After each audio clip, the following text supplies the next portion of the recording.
Start now. So welcome again, everyone. Welcome to the Pitching Startups. Welcome to the board members and the general attendees. My name is Mathilde Vadde. I am myself a fashion entrepreneur. I have a marketplace for sustainable fashion called Eco-Fashion Labels. And tonight I'm happy to introduce 5 fashion tech startups from the USA, Russia, and Canada. We will start the evening with Agogie, presented by Aaron Mottern from the USA. Agogie is resistance integrated clothing for the sports, performance, fitness, and athleisure industries. Second pitch will be Aroma Textile Labs, presented by Virgina Marcolin from Canada. Using an exclusive technology scenting a variety of fabrics with essential and fragrance oils. Third pitch tonight will be Texel, presented by Sergey Klimentyev from Russia. Texel is a virtual try-on deep tech product for fashion e-commerce. Fourth pitch is Soxiety, presented by Alexandre Meerson from the UK. It's the world's premier source of high-quality Italian-made socks. And the last one tonight will be the fitting room with Kirill Moisyeyev from Canada, a next generation e-commerce platform enabling shoppers to hyper-personalize style, design, and fit. So I'm really looking forward to listen to all these pitches tonight and learn more about these startups. So now I would like to introduce the format of the event. Each startup has 5 minutes to pitch, which is followed by 15 minutes feedback and questions from the board members. And if someone from the audience has a question, you can use the chat to ask the questions in private to the presenters. So now I would like to shortly also introduce the Startup Club. The goal of the Startup Club is to help entrepreneurs in their fundraising, development, and growth journey, connecting them with key players in the startup ecosystem. We connect entrepreneurs to investors, advisors, mentors, and different support organizations.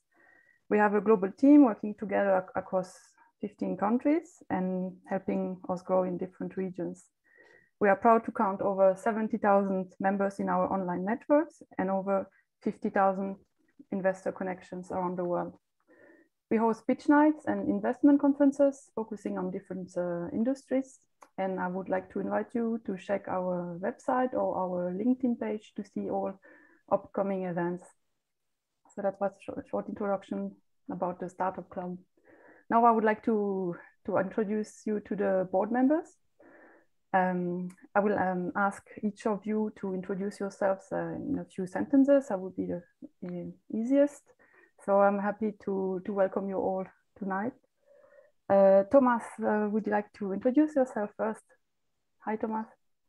Of course. Thanks, Mathilde, for the invitation. Hello, everyone. My name is Thomas Bigali. I have been actually involved in the tech sector since roughly 5 years, but before that, I was in the luxury industry. And right now, it's been a bit more than 3 years. I'm working for the most active early stage VC fund in the world and the largest open innovation platform globally called Plug and Play Tech Center, where I'm leading the venture side of the zone EMEA. Thank you very much. Perfect. And Anna, would you like to be next? Hi, Anna. Yes, yes, I hear you. Good morning, good evening, or good day to everyone. I'm Anna, CEO and founder of Happy Farm Business Accelerator. I work in tech industry more than 12 years. We work with the tech startups, tech entrepreneur from all over the world. And we have few offices, one in San Francisco, another one in New York City. And we're happy to help support and also invest early tech companies. Also, I am I'm mentor at Founders Institute and 500 startups. And in this year, I joined an amazing project named New Fashion Zone. We work with the young entrepreneurs who want to change and disrupt fashion industry. So creative designers or inventors who see future, how we can disturb this market can participate in this project. And it's not only pitch contest, but it's also acceleration program. And then at the end, there will be internship in leading industries or companies. So I'm happy to join this event and thank you so much for the invitation. Thank you so much, Anna. Welcome.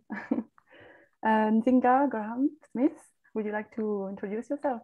Yes. Hi. Yes, Hi, everybody. Can you hear me? Yes. Oh, you do. Hi, everybody. I'm Zinga Graham-Smith. I'm a business growth development director. I work with businesses in the health and wellness, hair and beauty and fashion industry to help them scale, grow, redevelop, disrupt their industries. Also, I'm the founder of the Forever Green Group, where we consolidate, we acquire, we scale and work with businesses in those same industries as well. So yeah, happy to be here. I just wanted to keep it short and sweet with time. So thank you. Thank you very much.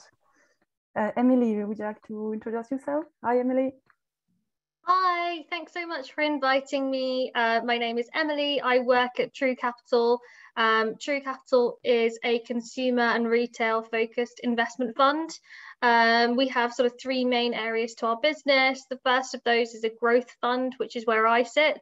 And we are making investments into early stage consumer brands and disruptive retail technologies.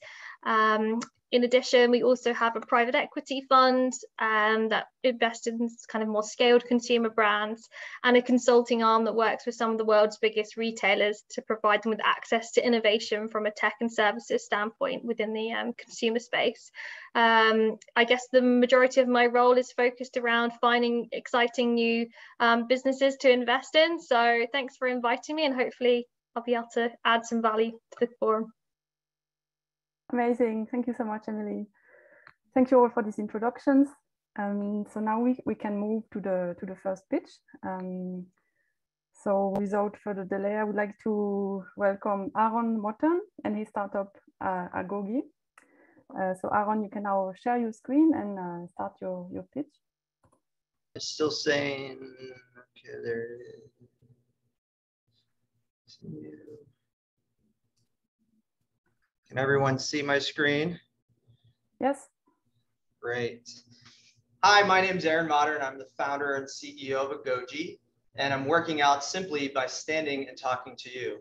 And our mission here at Agogie is to improve human health through resistance apparel. What is resistance apparel? We know it as a yoga tight or compression garment style product, and we integrated resistance bands into it. And simply by wearing it, you're increasing your fat burn, your calorie burn, your muscle activity, and your cardio fitness. And it's comfortable to wear all day long. It's simply just by putting it on. And from an athletic perspective, it increases your athletic output. This is Sarah. She's one of our customers. She was kind enough to do a photo shoot for us. As you can see, the white lines actually indicate where the bands are into our first product, the pant. There's 8 bands in each pant. 4 in each leg, 2 in the front and 2 in the back, and they activate your hip flexors, your lower back, your lower core, and everything in your legs simply by putting them on. We started in 2017. We had about 1 month, 2 months in 2016. Last year, we did 1.2 million in net revenue. That's revenue minus discounts and returns. This year, we're a little bit over 3 million and going to a $6 million run rate. We're growing our lifetime value with our customers by adding new colors and patterns and other things. Our resistance shirts for upper body will come out next year, and same with the short. The color pants coming out in the fall are the maroon, the blue, and the silver ones you see in the photo. Right now, our pants are $129.99 with a really great margin, 76%. We have a lot of room to do some things with. We return $4 from every dollar spent from an acquisition cost perspective. Our acquisition cost is around $30, and adding in all the new product lines, our lifetime value will be around $1,100 per customer, giving us a very nice lifetime value to CAC ratio of 37:1.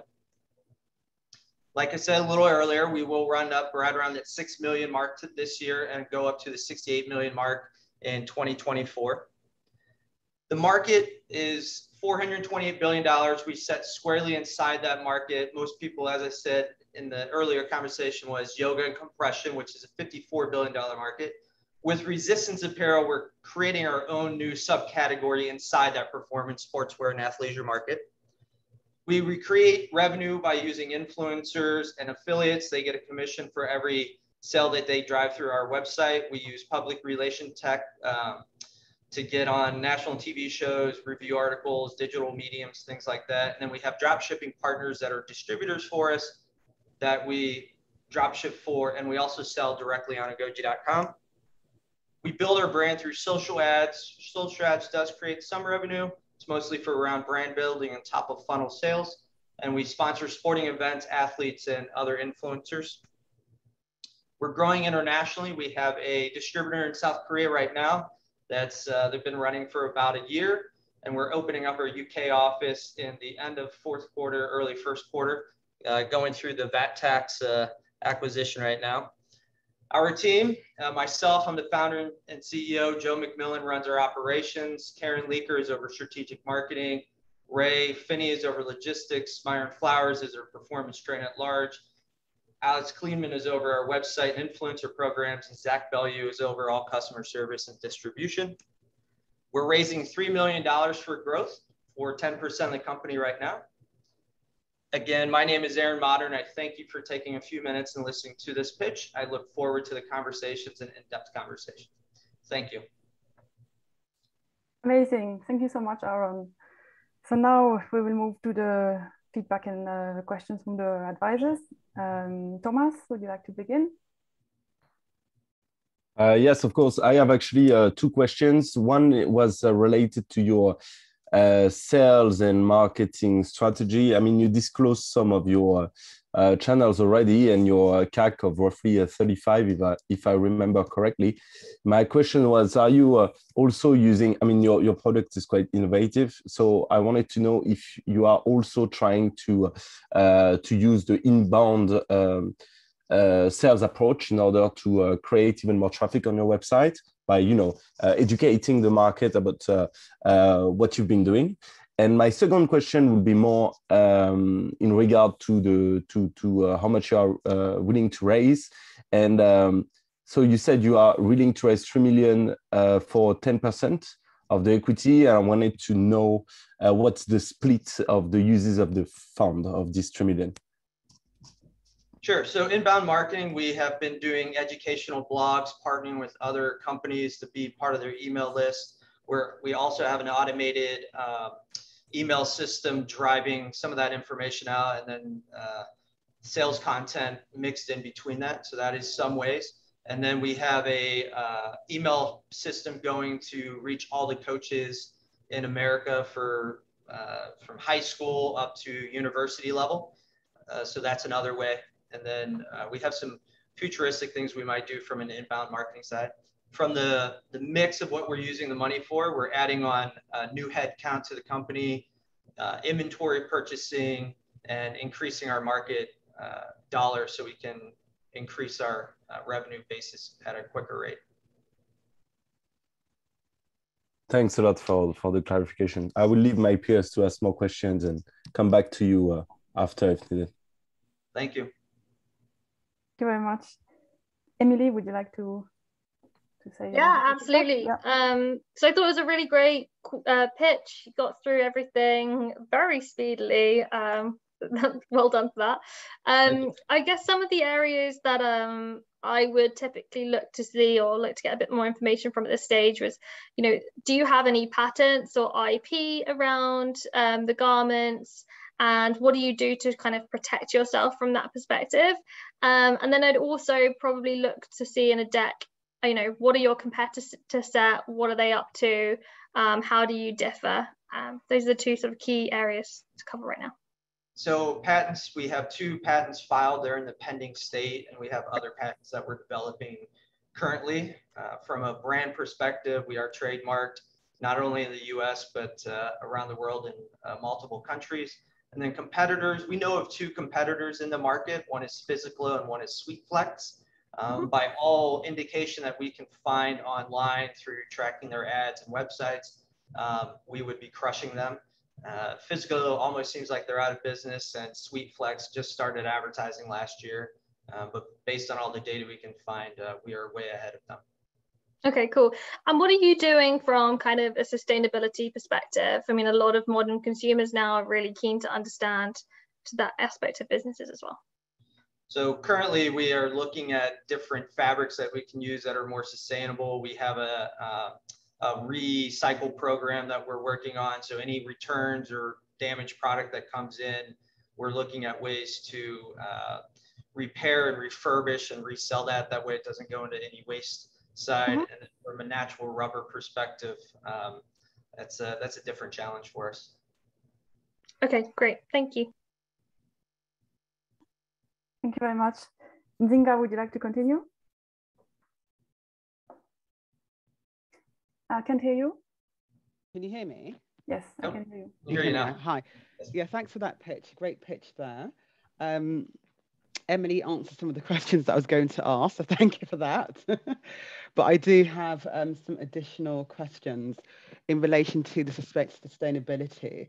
Sure. Where are the products manufactured? Yep. And what's also the durability of the product? So, for example, for a consumer to come back and buy more than one of these products, especially how it's over $100 and something. That's my first question. And it also relates to the patents as well. Would you consider licensing your patented brand as well to other sporting brands out there? Absolutely. So it is manufactured in China. We are looking at some other countries to move it to. It is a complicated product to manufacture. It takes 75 sew operations, so it is quite laborsome to do. From a wear perspective, it's much like any moisture wicking material. We've found that about 18 months is where material can really wear out, but consumers buying way before then. The rubber, we've tested it much like you would in the automotive industry with a lot of pressure and tear on it.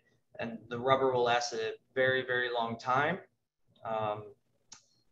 So right now, about 20% of our monthly sales are consumers that came from a previous month. So they're buying an additional unit or 2 units. And when we get the colors out, we'll be able to increase that. And then from a licensing perspective, we've had some initial conversations with some other brands. We're just too small kind of as a market segment for them to want to do anything with it. From using a licensing perspective of going after other brands, maybe in the US, like a Disney or somebody like that, where we could put a character on it for certain things. We are starting to look into that kind of licensing ability. Thank you for that. Regarding the production, what's your average inventory? Just to see how, for example, you increase customer and demand, how you'll keep up with that as well. Sure. So right now in our warehouse, we have about 31,000 units. When we place an order, we've reached to where we're putting 25,000 units and above in our staple black product. And the colors, we're just starting that out. So we've been doing orders of 2,000 per color. And if we fly it in, which right now, some things we have to fly in just due to the worldwide shipping issues. We are about a 60 to 90-day turnaround time. If we boat it in, it's 120-ish day turnaround time. So we are forecasting many, many months in advance on the inventory, especially with what's going on in the global trade right now. Thank you for that. Yes, I think that's for now. But yeah, I will come back to you if something else comes to mind. But thank you. Thank you. Thank you very much. And now we have Anna.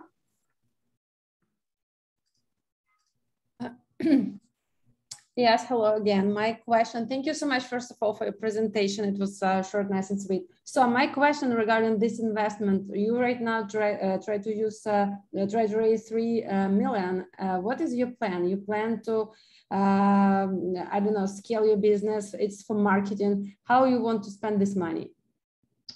Inventory, additional headcount internally to improve our website and speed and some things around that, and additional marketing people internally. And then the rest of the money will be used for increasing the scale of reaching the market. So it's mostly for marketing. Marketing and inventory. Okay, I got it. Thank you so much.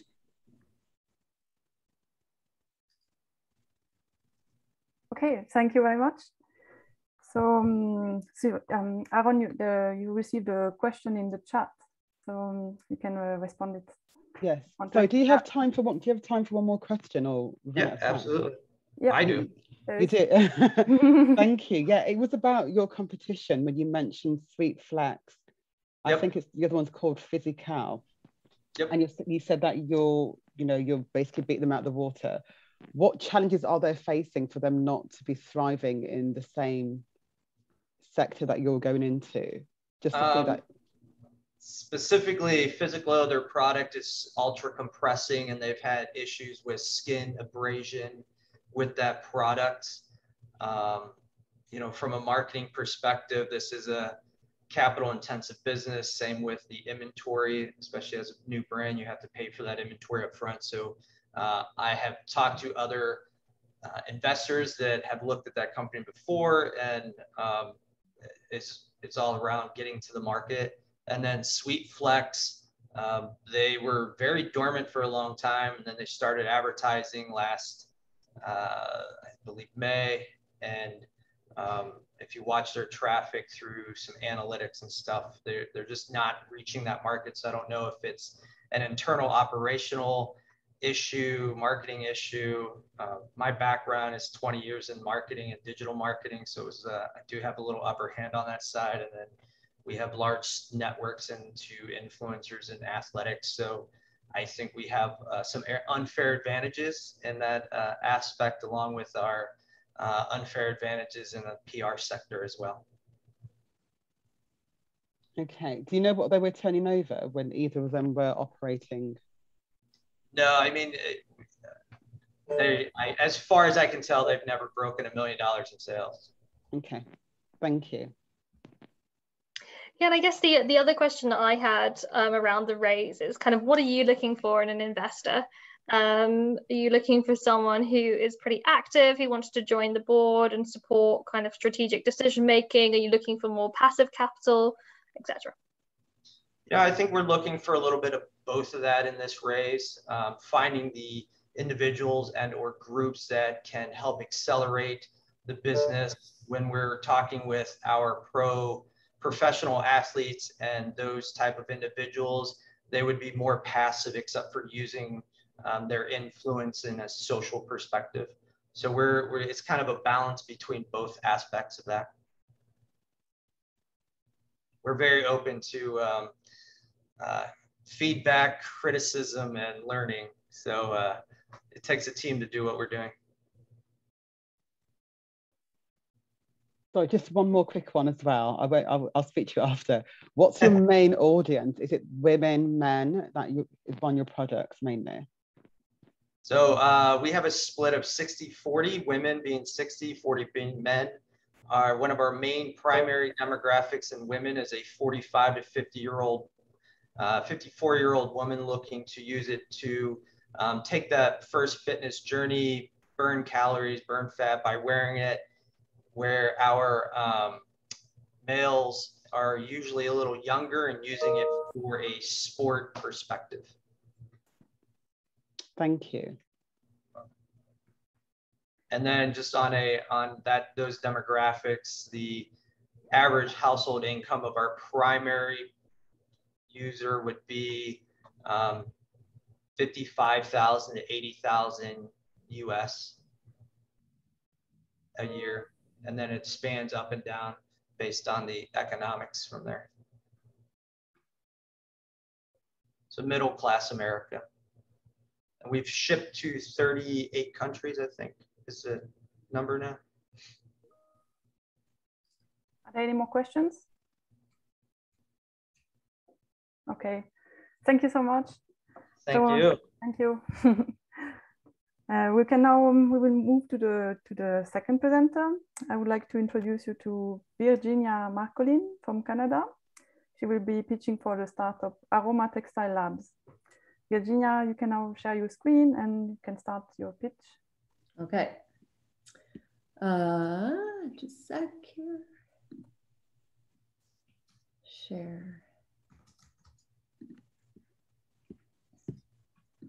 Okay. Imagine you are a swimwear designer and you want to complement your collection with cover-ups that smell like you're on a tropical island. Or you're a wellness brand. I do not see your screen.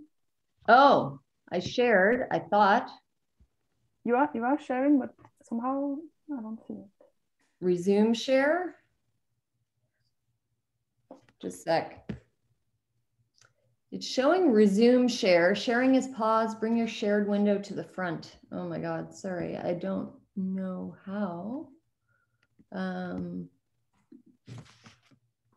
sec. Can you see my screen now? Mm-hmm. Yeah. So I wonder why. Okay, so that's fine. You'll see it in like a PowerPoint view, but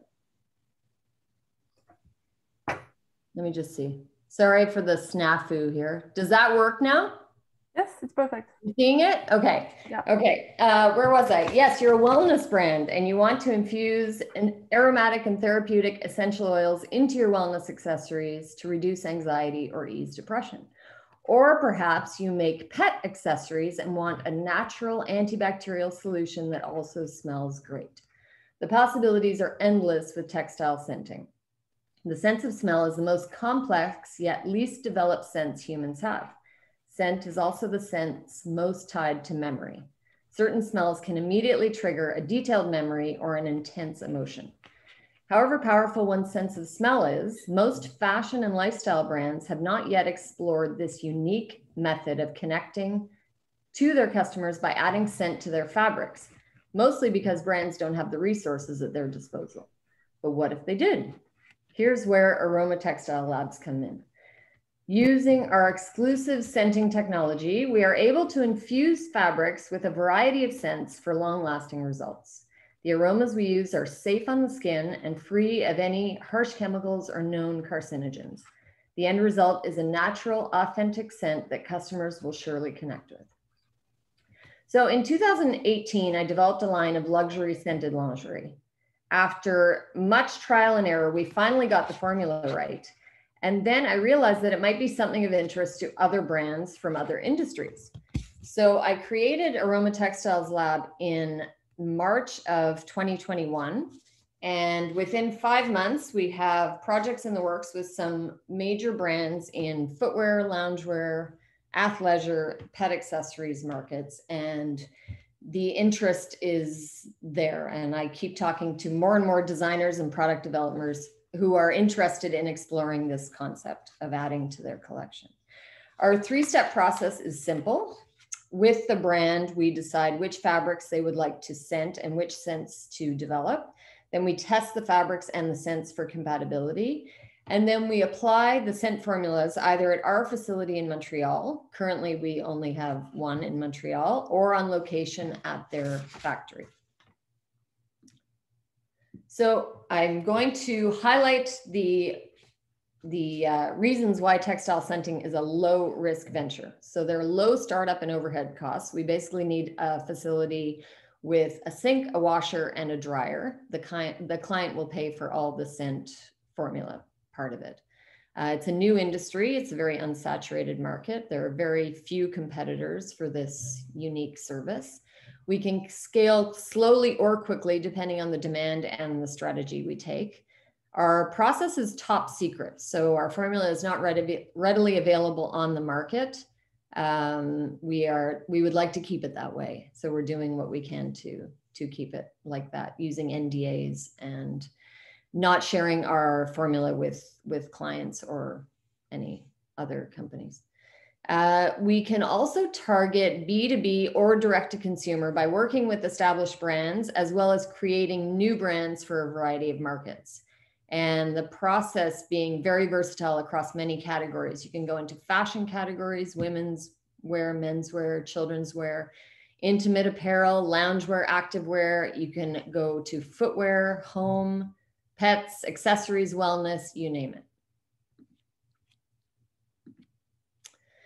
Aroma Textiles Lab is one of the very few full full service textile scenting providers targeting fashion and lifestyle industries.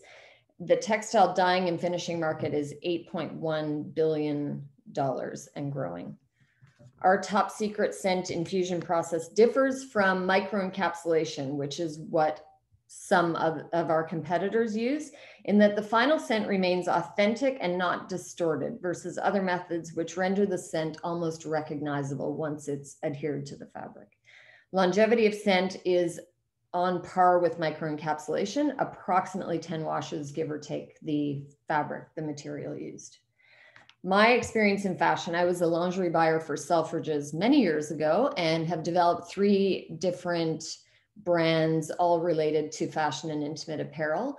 So I can connect on a fashion level with product developers and also bridge the concept of adding scent to their collection. So I can advise not only on the scents chosen, but also which parts of their collection they would want to apply scent to. I also have learned a huge amount about essential oils over the past few years studying this, as well as their benefits. And we really plan to tap into the wellness market by offering therapeutic essential oil blends. So it's not just fragrance, but there's an added benefit to the essential oils. Yes, there's also, I'll get to that, antibacterial and antifungal properties, which is a huge avenue of natural resources to cover that problem. Our small, dynamic, creative team allows us to switch strategies quickly and implement new ideas very quickly as well. And we're a female-owned business, which is sought after across many industries these days. So for the financials, let's say our average profit is about $1 per item that we sent. So the global and apparel shoe markets together are worth 1.5 trillion now, going up to 2.25 trillion US dollars by 2025. So we're talking 110 billion units of apparel, 15 billion units of shoes sold each year. So if we were to scent 0.1% of the whole apparel and shoe market, that equates to 125 million US dollars potential profit per year. This is extreme, but 0.1% is actually a tiny, tiny amount. And it does not include other textile-based industries such as home, auto, medical clothing, pet, etc.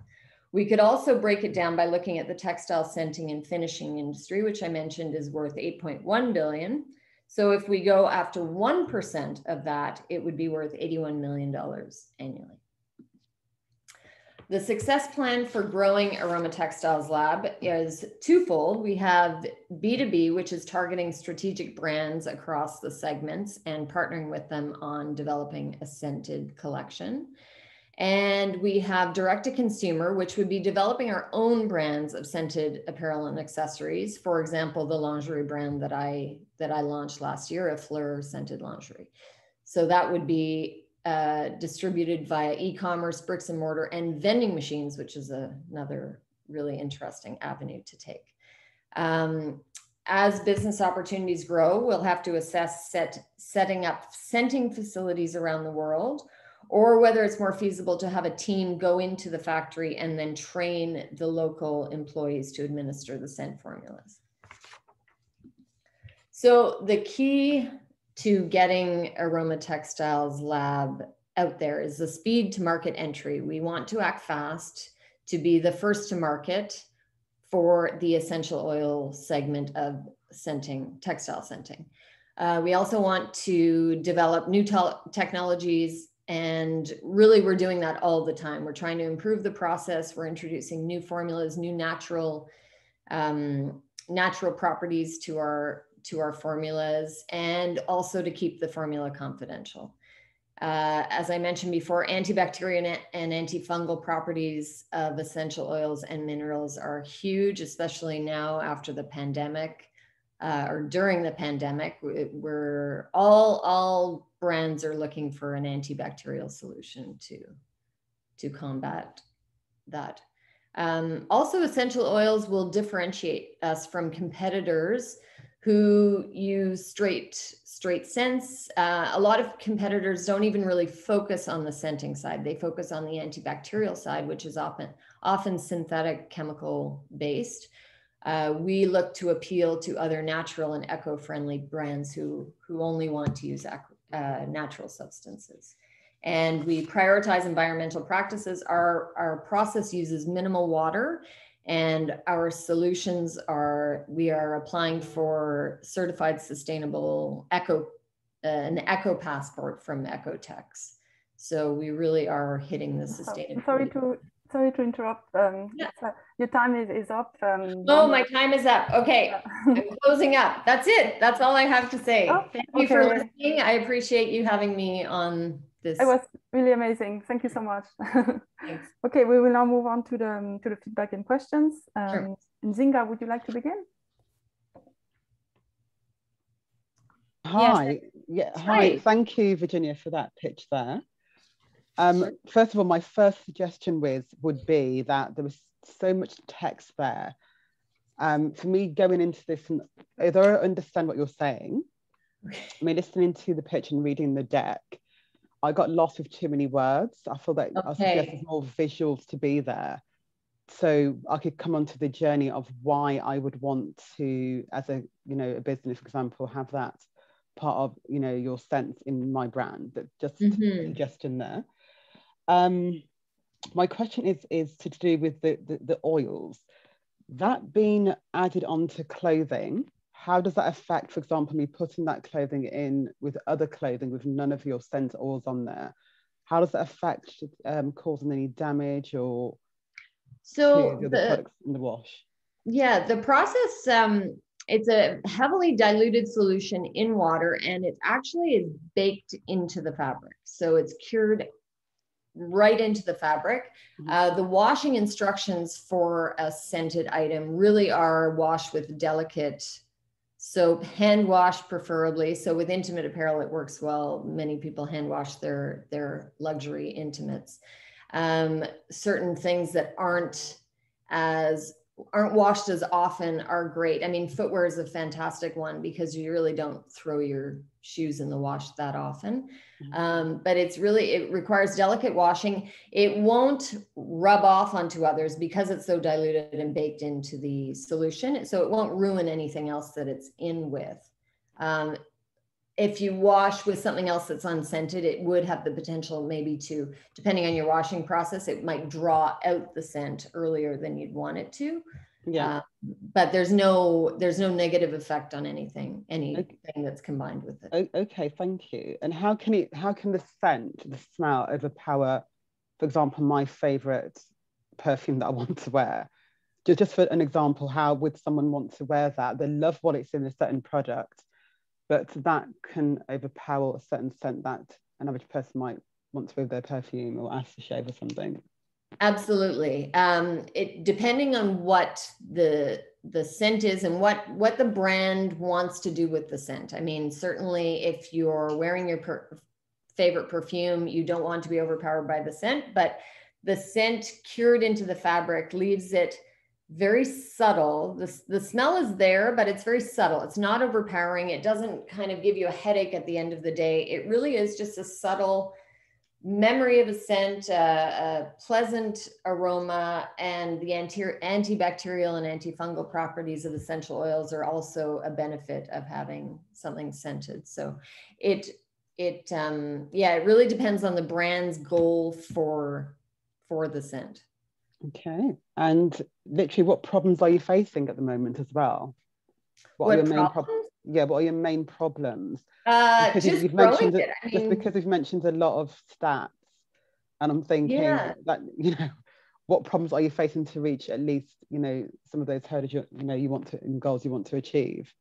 Well, that's the thing. Because it's so new and so young, and our team is so tiny. I'd love to grow the team. I'd love to get marketing out there to make people realize that we exist. Because right now, most of it is connecting on LinkedIn and posting and finding forums and talking about scent and approaching the brands behind the scenes. I guess we haven't really done any active marketing. We haven't done trade shows yet, which is a big component to introducing ourselves to other brands. This is the plan for the year, is to attend, now that we can attend trade shows in person, that will help. So that's really it. It's adding to the team and adding and marketing the product so that people are aware of it. There's a lack of awareness of what we do. Okay, so those of you you've spoken to, what have their feedback been to you? It's been like, wow, I didn't know this could happen. This is really interesting. Let's try this. Let's tell me a bit more about essential oils. How long, the big question is, how long does it last on the fabric? And so around 10 washes, but as I said, we're working on research and development and perfecting our formula as we speak. So we just keep getting more and more viable, sustainable longevity options to our formula.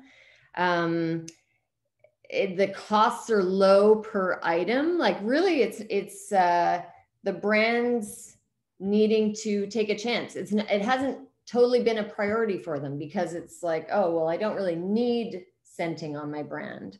But with the benefits of essential oils and certainly the antibacterial and antifungal, the wellness community is huge for this. And the brands we've talked to in the wellness community are very interested in exploring lines of essential oil-based blends that help with anxiety, with depression, with.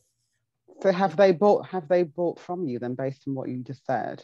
Not, we're in talking, we're in development. I have a whole bunch of fabric that we're scenting. And so the process itself takes a while because you have to make sure that the fabric is compatible with the scent. So I have a lot of fabrics around. Like I said, we launched in March, and it's been over the summer that I've been able to connect with people. So we're really brand new. Like we're just starting with brands.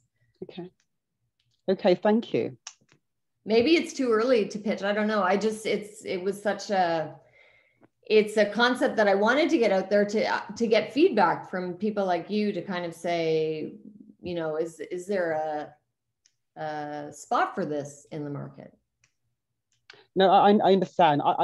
To me, my opinion, I have more questions about financials, the costings and all that, and that's obviously with other individuals involved. So I can't give it a full judgment from here. Right. But however, as I said, some of the points I mentioned to you about with the deck, the interest, I'm trying to see how it fits in within the industry, and why I would buy a clothing specifically for that oil as a consumer. So I'm trying to see if there is an actual market for this, or is it a lifestyle brand. Right. Thank you. Thank you. Thank you. Emily, would you like to give your feedback? Sure. So I guess I mirror some of Nzinga's comments around the deck. I think you speak really nicely about the brand. It's very clear to understand. I think just creating a bit of a more succinct deck that has less text, more imagery, really builds kind of the story as you go through. I think those are the best decks. Sometimes I think have more pages with fewer words, and it sort of gets the momentum going.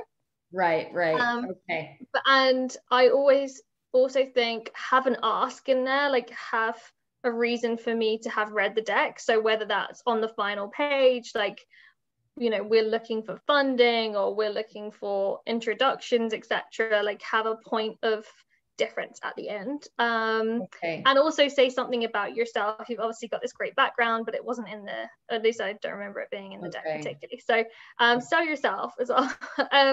I think with industries like this one, I mean, I'm super interested in this. I personally love scent, and I think it's super interesting new area that I haven't heard of before. In fact, I can see a lot of like perfumeries being interested in a way of getting out new scents where it's really hard for them as a D2C brand to sell perfume online because people don't have a chance to smell it, right? But if you had a different way of people being able to get hold of a scent, whether that's through I don't know, like a neck scarf or something that somebody buys and they're like, oh, okay, I really like the smell, therefore I'm going to buy the perfume. So I can kind of see different end markets and use cases for this than necessarily, you know, a designer wanting to create a range of loungewear that smells a certain way.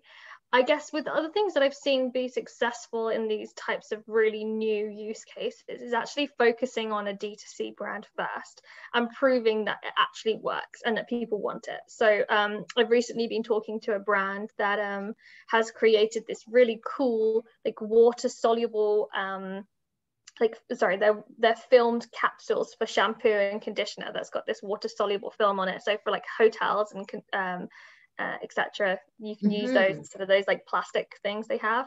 And to kind of prove the use case, they've set up their own direct-to-consumer brand, and you know, hotels etc. are finding them and being like, actually I want this, and then they're coming direct to them. So I would almost consider using that as a route to market for this amazing new technology, just as a kind of suggestion. Yeah, okay, thank you. That's an interesting suggestion. We had actually conversations that I've had just recently, like in the past week, was dealing with people who provide the formula or provide the scent for hotels, let's say. So hotels develop their own specific ambient scent. So we're trying to find a way of then our process combining with their scent to offer takeaway things. So let's say, you know, here's a little soft goods gift item, face cloth, a little pouch, a little something that is based in fabric that the guests can take home with them, and then it will remind them of their stay at the hotel. So little things like that for sure.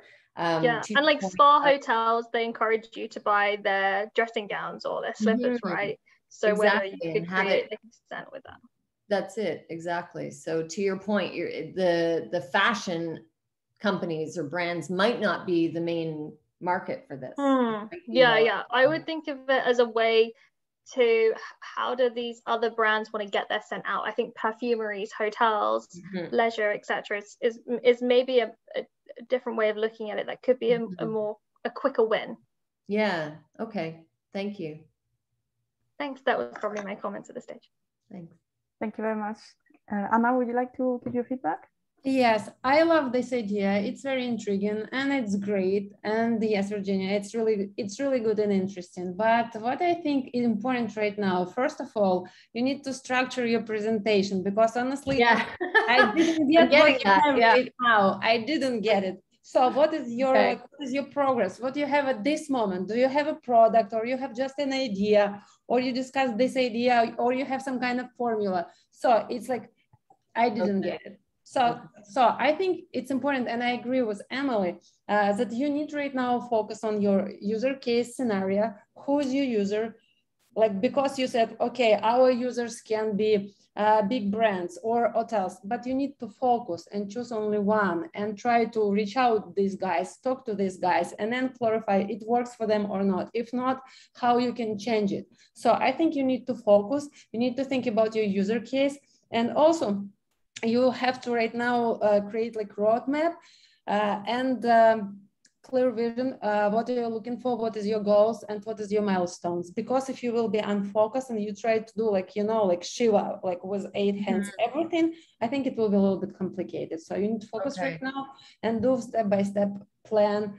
And then, like, as I said, like talk to your customers or target audience, understand what will be important for them. This is my feedback. Okay. Thank you. Good luck. Thank you. Thank you, Anna. Thomas, would you like to give your feedback? Yes, of course. Thanks a lot for the pitch. Totally agree with what Anna just said. I think she summarized all of the points I actually have been writing on my papers. Oops. Wait a sec. Oh, shoot. I think he went silent. Yeah. Yeah, sorry. I got a poor internet connection, my bad. Okay. I'm really sorry. Now, what I was saying is that Anna described really well, actually, all of the points I've been writing on my papers. And it's true that olfactory, I mean, And even when you start a startup, it's good to think about all of the use cases, but you need to focus at one point and get closer to our customers, receive feedbacks and so forth. And then you can test the water and take it from there. What I think is really important for you to know as well is we've been at Plug and Play supporting a lot of large corporations on olfactory experiences. And surprisingly, before the pandemic, most of these large corporations in the travel and hospitality or the real estate and so forth, they were asking us for olfactory solutions, mostly for marketing purposes. Although since the pandemic, of course, they had additional needs, such as why not using the olfactory for, as you said, one of your components that was antibacterial, which is great.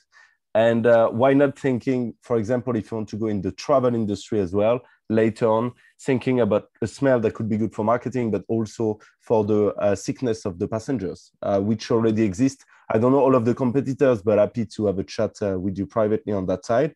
But I think you should think about all of these potential use cases and all of these features that your products may have, because I think it's quite if you manage to dig well into it, it could be pretty scalable in my opinion.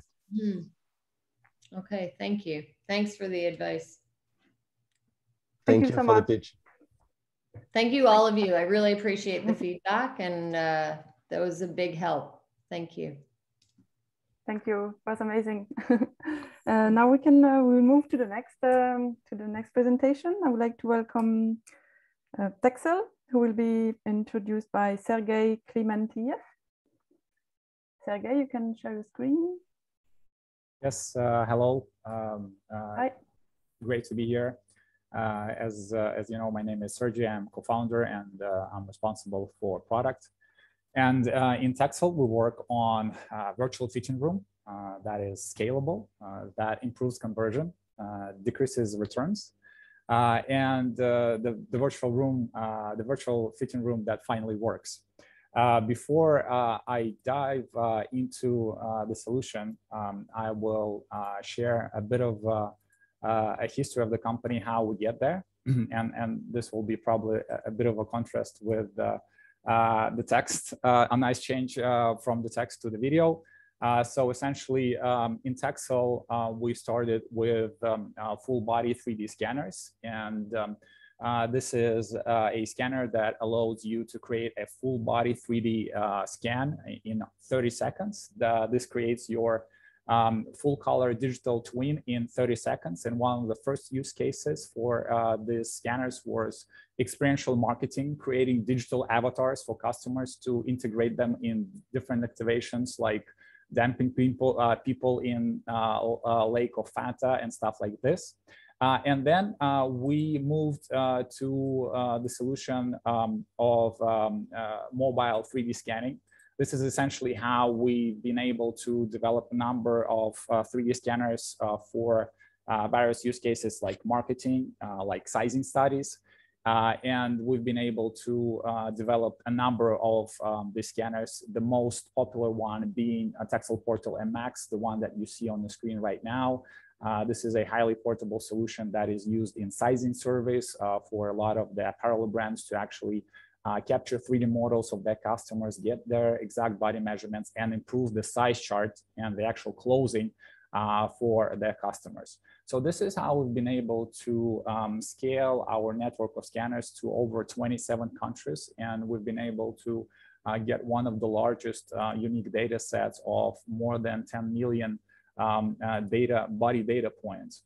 And this is where our solution allowed us to, this is where our scanners and our unique data set has allowed us to develop a solution that works anywhere and without the scanner. So essentially, the data set that we've collected allows us to create a 3D scan of a person without the need of the actual 3D scanner. And without more description of what this solution is, I'm just gonna jump straight into the demo. So this is your typical e-commerce web shop. This is one of our clients, Marks & Spencer. And say you're shopping for this suit in particular, and I'm not sure, what size should I get, how it will fit me, and stuff like that. So there is this little button, try this on, and this is actually our product that is based on unique data set of full body 3D scans, and answering a number of simple questions like my gender, my height, and my weight, as well as age. The solution is able to predict my exact body measurements. And as you can see, it can actually calculate the exact body measurements of neck, chest, and waist, and centimeters or inches. And then it cross-references this information against the size chart of a brand. And it actually shows me what the best size would be in this particular brand. And it shows me the way it's going to fit me. So this is how I understand what size is going to work for me. The next most exciting part is, of course, the virtual try-on. This is where I can actually click on one of the standard models to see how exactly this suit will look like on different models that not necessarily represent me specifically that I see on the model. So this is diving into the diversity. And the most engaging part is uploading your own photo. In this case, I'm going to upload a photo of Cristiano Ronaldo because we all know him. But essentially, any of the customers can upload their own photos. And this is a solution that uses generative adversarial network to automatically recognize the person on the image and then transfer the image from the product photo to the actual photo that has been uploaded. And as you can see, that this works in real time. This is a really scalable solution that allows me to actually see, okay, this is how it looks on the model. This is how it looks on me. This is what size should I get. And this is helps me to bring me closer to this unique offline experience of choosing clothes that we all are so familiar with. So this is our solution in a nutshell, and I'll just come back to our presentation to just share some of the additional results of our progress. I'll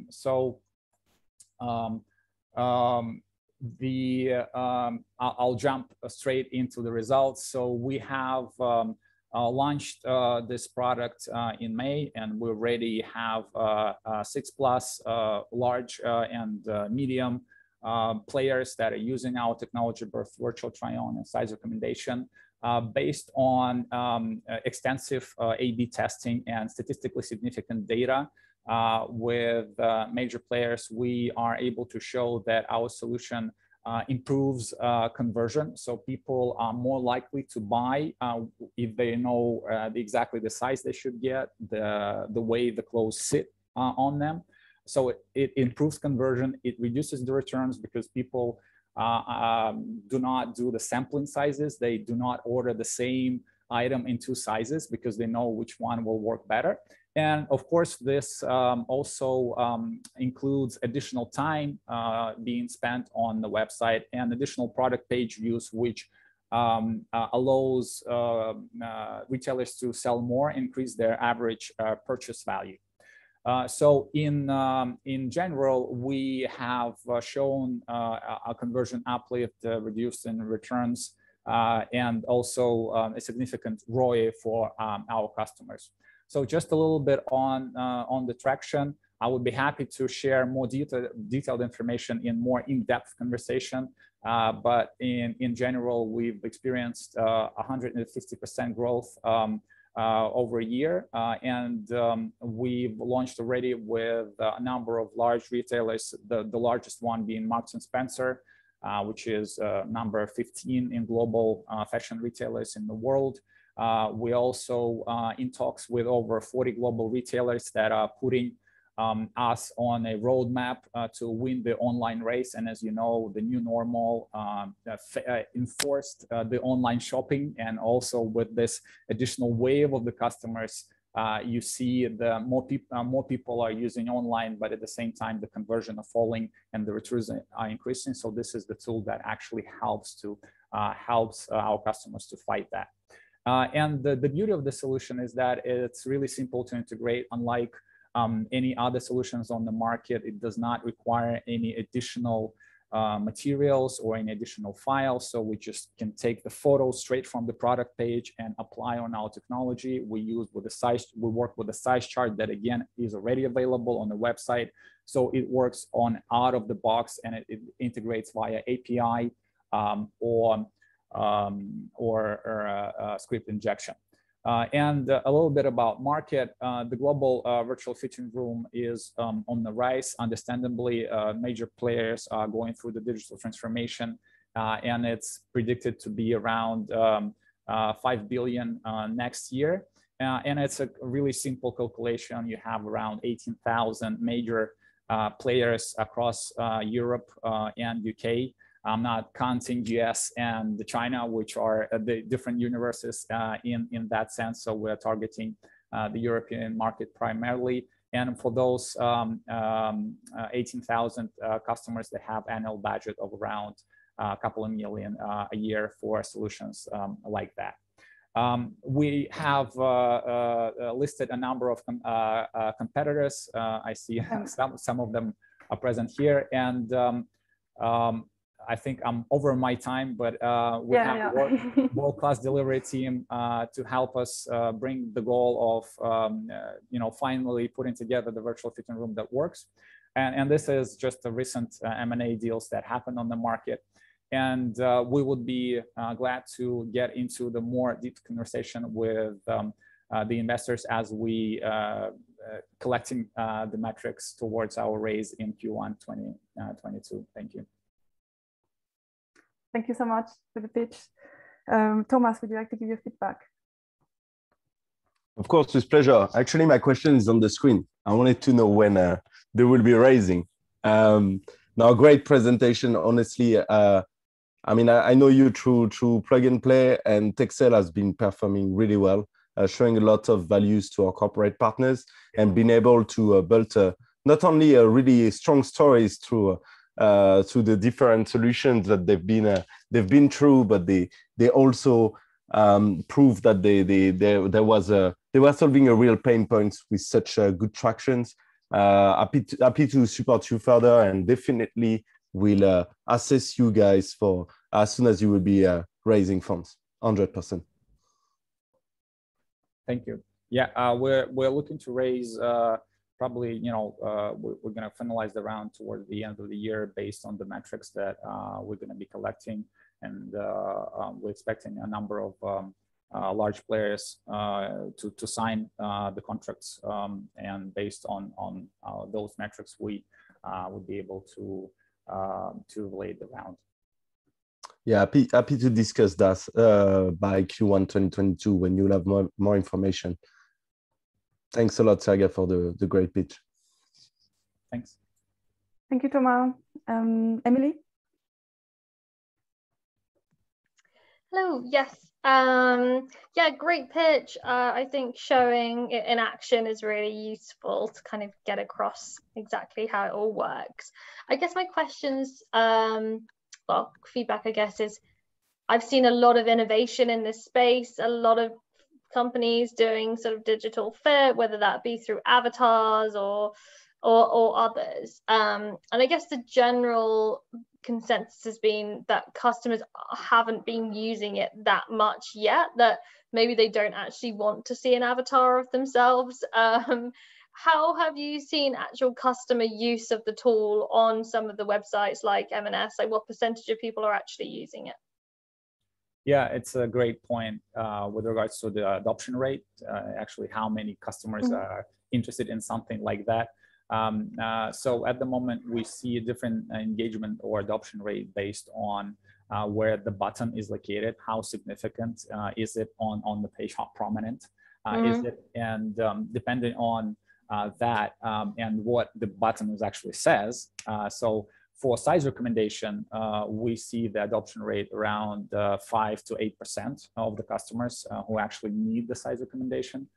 And I'm talking about, if you're talking specifically about M&S, which is an interesting case because the majority of their customers are quite loyal, so they've been shopping with the brand for over a number of years, so they're quite aware of the size.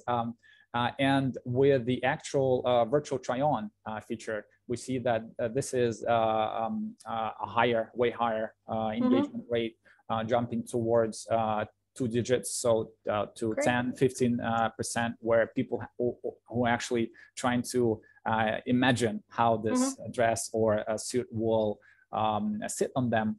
And this just addressing a second your question, which is avatar. And we do not really do an avatar. We just work with the photo that customer likes and that they already have either on their Instagram feed or in their photos. So this is something that we not create for the customers, but this is something that the customers already have and they like this photo. That's why they're uploading it. And we're just adding this additional sort of layer through our generative adversarial network, neural network, to actually show this is how it will look like on your photo. And with regards to this virtual try-on and size recommendation, we see a significant conversion uplift with the statistically significant data that we just reached with M&S. And we quickly scaling the solution. I think one of the main worries or suggestions from M&S leadership was that we're not scaling quickly enough. And it's quite difficult to scale across such a large brand. So we see that customers actually, we see a different type of patterns behavior, because men and women, behave differently. We see, for women's wear, we see a lot more try-ons. And with men's wear, it's less try-ons, quicker purchase decision. We're sort of taking together with the M&S product team, we are making certain iterations to the product to improve the performance. But even with this basic scenario that I just showed, we showed the 10% uplift conversion on the site-wide. So not only for people who clicked, but also for people who gonna click. So it just takes people a bit more time to get accustomed to the new feature. Yeah, it's really interesting. M&S is one of our clients as well. I think we actually may have come across the technology a few years ago when we were doing a bit of a deep dive in the sector. So yeah, it looks really interesting. I'd definitely be keen to pick up the conversation when you're looking to raise next year. Yeah, thanks, Emily. Thank you so much. And Zinga, would you like to give your feedback? Yeah, again, great pitch, agreeing with everybody else.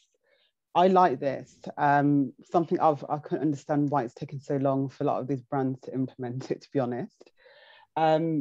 My thing is that, are people utilizing it as a novelty just to see, like a social thing, rather than something where it's going to make them make that decision to say, yes, I'm then going to purchase the product, just to identify how you are making those metrics to understand that because of this tool, which is good, it is leading to conversion for the business. That is just my thing by looking at how you showing how to use it. Yes, so Zinga, I'm not sure if I understood the question. So the question is about how people are using it, or? Yeah, is it more you, for example, how are you measuring that it's not used as a novelty? Like, wow, this is here, I can see myself wearing the product, and it won't really necessarily lead to me buying it. It's more of like as I said, a novelty. Exactly, so it's like, so it's like a toy, right? Yeah, like, when you have, for example, I don't know, those filter things where you can have glasses on, you can check that type of thing. Yeah, exactly. So it's a great question, and I think only time will tell, because you will collect this information, and the more information you collect, the better answers you have. But so far we have identified through extensive A/B testing so-called statistically significant behavior. This is where you test on millions of customers of different locations and different parameters, and you're trying to get this statistically significant data that sort of give you a confidence that this is actually does the conversion uplift. And what we see so far is that the adoption rate is really low at the moment. So as I mentioned, for the size recommendation, it's about 7%. For virtual try-on, it's around 10%. And we actually see that this trend only growing. So it means that people actually discovering that, oh, there is this button on the page, right? So what does it do? And the current data shows us that there is actually a growing trend for people to utilize that, either with size recommendation or with virtual try-on. And whether it's a sort of, it will wear off, I'm not sure.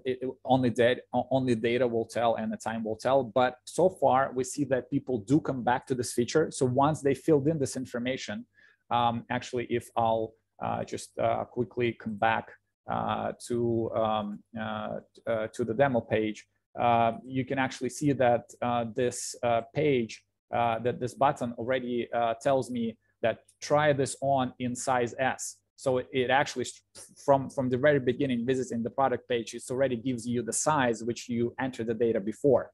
So this also actually contributes to additional conversion and adoption rate, because you can utilize it across the products, across the websites, and it's just simply useful because you can see your size and the way it works for you. But yeah, it's a great question that I think only time will tell us. Thank you. Also, how are, for example, you're utilizing M&S as an example. Are they going to be utilizing that, for example, in store? So as me, for example, I go in there as a consumer. I don't have time to try this on. Yes. How can that be more interactive with my physical experience in the store? If that's something that you've looked at as well. Yeah, it's a great area. As you know, even with the pandemic, the majority of clothes are still sold offline. I cannot believe it, but it's still 70% of all the clothes are sold offline, and it's still where the business is at the moment. And yes, there are plans to utilize it as a smart mirror, where you could either upload your own photo through your Instagram feed, or you can simply take a picture or do a size recommendation and sort of do this phygital experience where you not necessarily do want to go into the fitting room and try something on that probably has been tried on by a number of previous customers. So this is where you could really blend the two spaces together. And this is a great area of interest for a number of brands, including M&S. And we probably going to launch something in this area, but at the moment, our primarily focus is e-commerce, because it already feels like trying to drink from a hose. So we're trying to tackle it step by step. No, I understand. It'd be interesting to see your milestones, what your plans are from now into the next 3-5+ years as well. But no, thank you for that. Thank you. Thank you so much. So yeah, unfortunately Anna had to leave for another call, but she will she has the decks and she will receive the recording. So yeah, so we will move to the next speech now. So the next one in line, I think it's Soxiety, presented by Alexandre Meerson. You can now share your screen. Good afternoon, everyone. I hope you can see the screen. Can you hear me? Yes, we can see the screen and we can hear you. Wonderful. Great. So if I can start. So good evening. Thanks for hearing our presentation. The story of Soxiety is, I would say, a little bit atypical in the world of startups, tech, or fashion in general, because the business has been around since 2013 and was created by friends, co-founders, who are extremely well established in the world of fashion, and in particular high fashion luxury in Italy. Some of them also in Brescia, which is, as you may or may not know, the land of socks creation and manufacturing.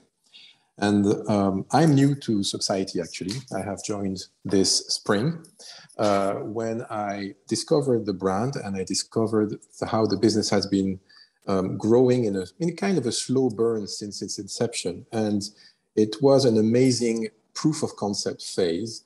Soxiety creates, manufactures, and sells directly to consumer a collection of fine socks. That's very simple. But over the last few years, the business has been experimenting in different styles, different manufacturing techniques, and also different distribution, and has been growing steadily and identified now the desire and the need to take the business to a new level by creating a team and investing in the growth of the business. So that's the reason why we're here today. We are in the phase of rebranding, which you won't see in this presentation, but that's the work that's going in progress. So if I can change the page here. So what is what have we learned about the needs and wants and the customers, and what have we learned from the last 7-8 years? And first, the market, as you will see later, has grown significantly for socks. It has moved from being a commodity to being now a real staple in the wardrobe of gentlemen.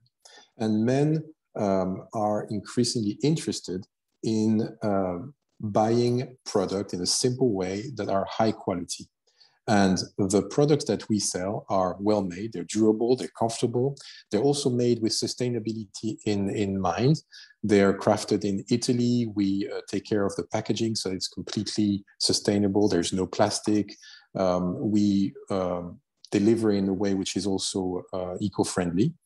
And we are, except for me, you can hear I'm French, but we are Italian. And we all know that the Italians do it better. So it's about keeping a very simple, understated, and yet boldly sophisticated style with a small collection, a short assortment, which evolves in an interesting manner by involving the members who subscribe to our service in the creative process so that they can access some exclusive collaborations. Basically, we're talking to men who want to buy socks and don't want to be overwhelmed by choice, but know that they can wear them comfortably, mostly in formal and casual chic situations. The assortment that we are developing now, I don't see my screen evolving, but I hope that you can see it on yours. Can you see the cheat? Because my screen is frozen. I hope you can see the... It's frozen. Yeah, so weirdly, here it is. So we work with a very short permanent assortment, which is being designed now of 6 different styles and colors, which are the permanent collection to which our members subscribe. They know that whenever they wear a Soxiety sock, they have it for any circumstance, and they'll have the perfect pair of socks at any time. And 3 times a year, we release capsules, which are either created by designers that are in our network. They can be famous, they can work for big brands or artists, and also inspired by the conversation we have with our members. The idea is to have precise sizing, very high quality products that are long lasting and have a sort of a little twist, which is mostly in the branding that we will reveal in the fall. And become progressively part of that club, which is called the Soxiety. The distribution model, we're keeping it very simple. We understand now that the convenience of online is absolutely perfect for this type of product, a single product store. We won't revolutionize the world of fashion, but there is an incredible reaction to something which is simple, easy to order, where you have a direct communication with the brand and very clean service. So we are selling exclusively online. We have a minimum of 4 pieces per order, which brings the average order value to around 120 euros. And we do 3 deliveries per year per subscriber, and they're of course able to change, adapt, increase the volumes of the size of the bundles that they order. We are going to be relaunching at the end of this year, a bit later than we thought. That's why we're doing this funding round with a very strong focus on Italy first. We were distributing worldwide. Now we're focusing exclusively, and that's because of the marketing strategy, and the storytelling approach, we're going to be aiming initially only on Italy, and I would say the north of Italy, in all our ultra targeted and very fine targeted advertisements, communication, and storytelling. We will then expand learning from that. The key words about the market, very simply, it's strangely, the sock market is really outpacing the overall apparel industry growth rate. So if you look at the global market for socks, which is currently at 45 billion, it is growing at a 5.7% CAGR. And the interesting thing is that all of the competition, or most of the competition, is very active online in the casual sportswear arena, where the trend is for cost reduction. The formal component of the market is increasing at a faster rate with increases of prices as value, perceived value, is becoming higher. And we see also interesting trends that we tested online, such as a switch to more custom, eco-friendly socks, more comfortable, higher quality threads. That's why there's an opportunity for us as an entrepreneurial brand to accelerate and invest, because nobody has really cracked that outside of 2-3 big brands. But there is strong appetite on the market when you look at searches on Google or different search engines. It's an interesting element, a little bit like dry foods for versus food. We are at a very simple run rate at the moment. For the new business model, we aim at reaching 1.5 million in sales within 3 years, which will hopefully place us in a good position to attract the interest of a more institutional investor. We come from the world of luxury brands, and those groups are very good at growing brands which exist. What we need to do is now to establish the brand itself. That's why we are seeking an investment of 350K, which is going to be dedicated entirely to the brand awareness and focused digital marketing of the brand. We have the manufacturing covered, and it's now time to establish the team and establish the brand by growing from a small nearby approach and increasing its footprint throughout Europe. By the way, the Germans are the biggest consumers in socks, with 24 pairs per man, and the US, which is the next frontier. So this is where we are. Thank you so much. Amazing pitch. So let's move on to the feedback. Emily, would you like to start? Yeah, absolutely. So I guess this is a little kind of earlier than where I typically look from a fund investment point of view, but really exciting to hear the story of sort of relaunching the brand. I like the name, it's funky. I guess, how are you thinking about building a community? I mean, the best D2C brands out there are not just using Facebook and Instagram to buy customers, but are creating a community around this. And in particular, you know, creating a community within sort of the male audience who are willing to maybe spend more on this type of product, which maybe aren't as used to going on social media. So this is a great point. Indeed, we do not plan on growing purely through social media ads or lookalikes and advertising. We will cover that, of course, but the key element is connection and contact.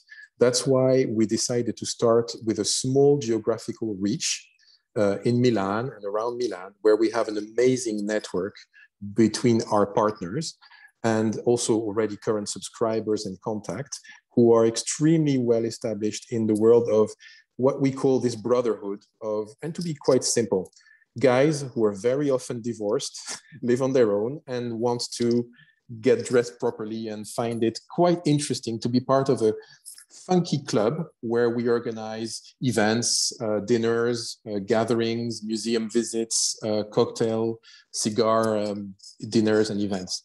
And this, each time we meet 100 people, we get 10, 15 new subscribers or registers. It's an easy ticket. And from there, we grow a better understanding of the profile and the people who we talk to. And through this is when we get into the social media arena and identify target groups that we can tell a story to about what it means to be comfortable, how to dress, how to be, in this complicated world where you can buy a lot of stuff, what is relevant stuff and what you need as a base in your wardrobe. And this works quite well with quite a lot of girlfriends getting involved too and liking the concept. So there's no kind of segregation. We're not excluding anyone, but we're just talking to a group of guys who are a bit left out in this world and who have a strong, Yeah, I like it. I particularly like the offline activations. And one of the things that we've been seen as being quite successful for this type of brand is doing sort of mail inserts into other brands that sell to the same community. So just looking at this page, like a wine club or something doing sort of a discount strategy to put an insert into wine boxes type of thing. Exactly. Wine tastings and gatherings. This is the best way. In a dinner, when I have dinner with 8 people, I get 2 people to order, just because it's funky and it's kind of cool. Yeah, no, like it. Well, best of luck and look forward to hearing from you in the future. Thank you. And Zinga, would you like to give your feedback? Yes, thank you, Alexandra. Great pitch. I love this, this societal club. I kind of, in alignment with what Emily's saying as well, love the name, her, the ideas and suggestions she's mentioned, and also what you're saying you're doing with it is good. So I don't really have too much questions, to be fair, about it, because it's not really my industry. I focus more on the women's side, but I do completely understand what you're doing. How many questions will be based upon, like, how many members do you have at the moment? So at the moment, it's a very low number. I think we have 1,200, but the brand has not done any marketing until very recently. We're just starting now. So we've had like a proof of concept phase. We have the product, we have the interest. We are now rebranding to give it more of a better look and feel and tone of voice that we can, and it's now time to get out in the world. That's why I'm saying it's a bit atypical. We have the product, we have the energy behind it. Now it's about letting people know about it and go beyond our small business at the moment. No, brilliant. Just look at the financials as well, just so that I understand this. Are they making losses there? No, we will be. We are not making losses, but we will be simply by the fact that we're going to be investing at the beginning in acquisition. Okay. But we're looking at a 10% EBITDA within 3 years as we grow. Okay.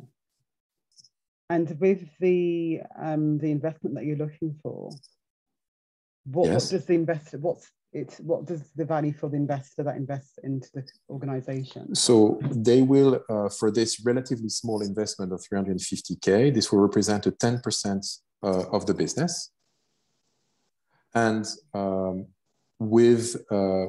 our clear aim is that within 3 years, we will, let's say, open the conversations with institutional investors we already know, who are very interested in having specialist brands. This is the next, as you may know, in high fashion and fashion, having highly specialized brands that can relate to a lifestyle is really the next generation of high value brands.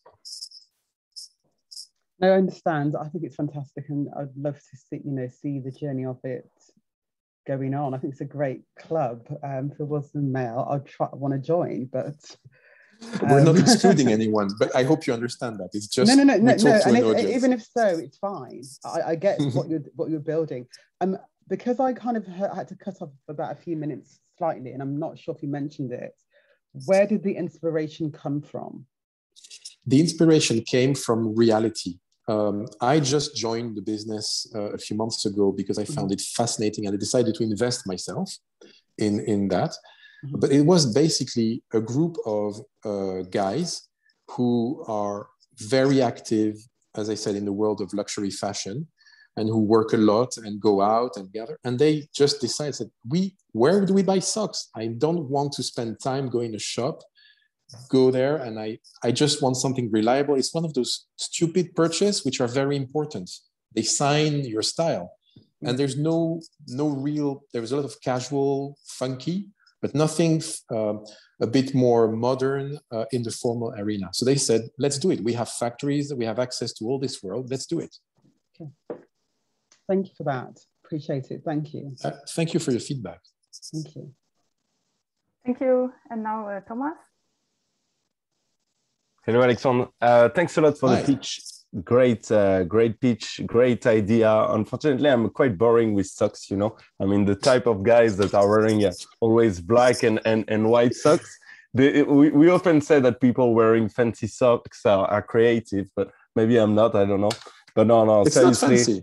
Yeah, no, but you know it's what I mean, like funky socks. Yes. But no, seriously, love the idea. Marketing is great, and it's what you need for this type of businesses. The business model has been proven with so many similar solutions in the wine sector, as we discussed, but also in the shaving one with Dollars by a Club. You know, I don't know if you remember this one, but it was a huge success.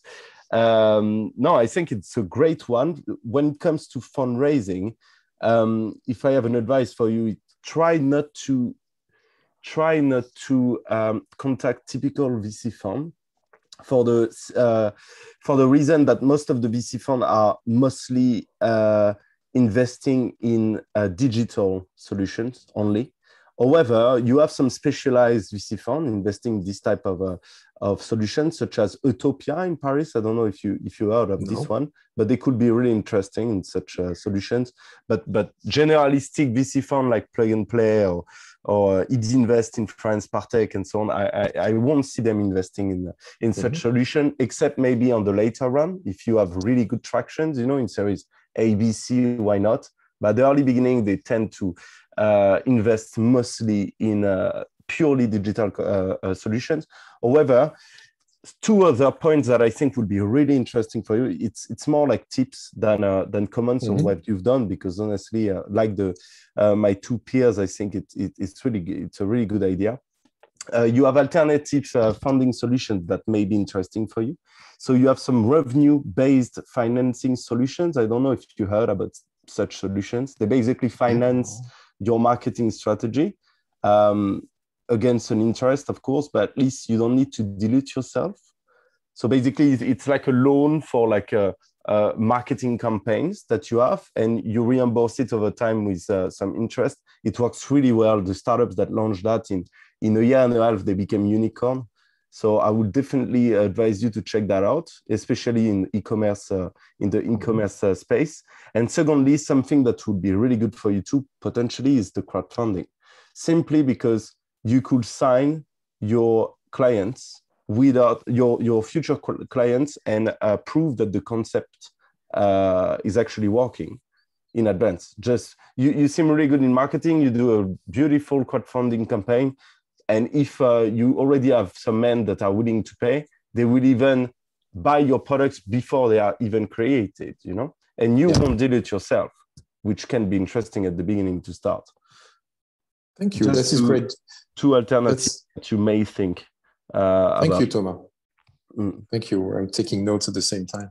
Thank you very much. No, of course, with pleasure. Feel free to reach out if you have any questions on this matter. Thank you very much, Thomas. Just to build on what Thomas was just saying, yeah, on the revenue-based finance providers, I've seen a lot of direct-to-consumer brands do really well from using those. Some of the key ones are called Wayflyer and Uncapped, as well as Clearbank. Happy to make introductions if that's helpful to you. And yes, please, that would be great. Yeah, crowdfunding, similarly, you know, we've got quite a few brands within our portfolio who have done really well using the crowd. It helps to kind of get your early adopters on board and feel like they're part of the business. So yeah, definitely echo what Thomas is saying is about those two avenues as being great ways to grow. I would be very grateful for this introduction. Thank you very much, Emily. No problem. Okay. Great. Okay. So that was the pitch number 4. Now we can move to the final pitch. I am happy to introduce you. Thank you. Thank you, Alexandre. So now it's the turn of the fitting room with Kirill Moisyeyev. Kirill, hello. Hi there, guys. How are you doing? Let me just share my screen. How are you doing? I'm doing great. Alrighty. Can everybody see my screen? Yes. Yes, you can. Okay, perfect. Hi, guys. My name is Kirill, and I'm the CEO of The Fitting Room. We're building the world's first two-sided custom fit clothing marketplace that infuses the best elements of brick and mortar with the best elements of online shopping. Customers are able to create an accurate 3D avatar of themselves with just their smartphone and then virtually try on custom fit clothing in real time.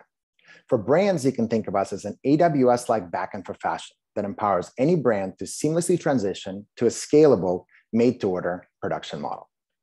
Now, our technology is purposely built to solve some of fashion industry's most challenging problems, not the least of which is the 40% overproduction rate. That's right, about 40% of all garments that are manufactured are never purchased by the end consumer, and 84% of them are either incinerated or end up in the landfill. Moreover, about 50% of all online purchases are returned. Not only is this obviously operationally inefficient, not sustainable, but it also screams a clear signal that a traditional mass sizing model simply does not work for the average consumer. And as you can see, there's more statistics to back that up.